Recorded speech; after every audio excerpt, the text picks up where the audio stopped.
Est-ce que d'avoir un animal à la maison, selon vous, c'est de la zoothérapie?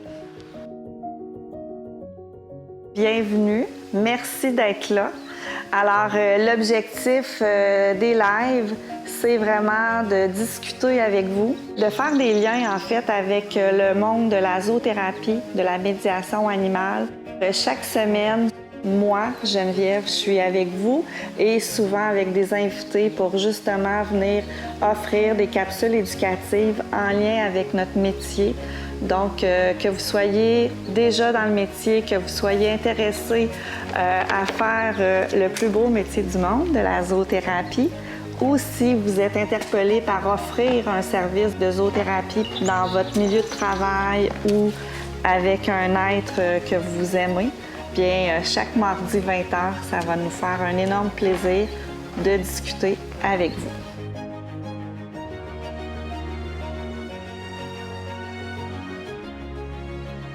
Alors, Centre Équilibre, on est un centre spécialisé pour former des spécialistes de la zoothérapie. Donc, on se spécialise avec les chevaux et les chiens. Donc, on forme des intervenants qui veulent travailler avec des êtres vivants, qui vont venir vraiment apporter un soutien émotionnel, psychologique ou physique à un être humain. On apprend vraiment la relation d'aide, l'intervention. Alors, c'est une triade thérapeutique. J'ai aussi envie de mentorer le plus de thérapeutes possible pour arriver en fait à cette belle triade-là. Et ma mission, à moi, c'est d'abord de comprendre les chevaux. Parce que les chevaux, c'est des êtres hypersensibles et pour être en connexion avec un être humain, il a besoin de sentir une sécurité. Alors, à travers la zoothérapie, on aide le cheval. Le cheval va aider un humain à grandir.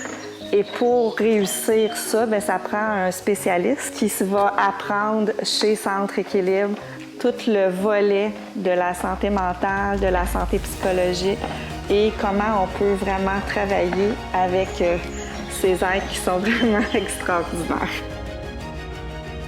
La zoothérapie, en fait, ce n'est pas seulement que de flatter un animal, d'avoir un animal à la maison. Pourquoi? Parce que dans le mot zoothérapie, on retrouve le mot thérapie. Donc, la zoothérapie, c'est une approche complémentaire à un métier spécialisé. Donc, par exemple, ça peut être un travailleur social, un éducateur spécialisé, un orthopédagogue, un enseignant. Donc, on va utiliser l'animal comme médiateur pour venir, en fait, nous aider à réaliser des objectifs précis.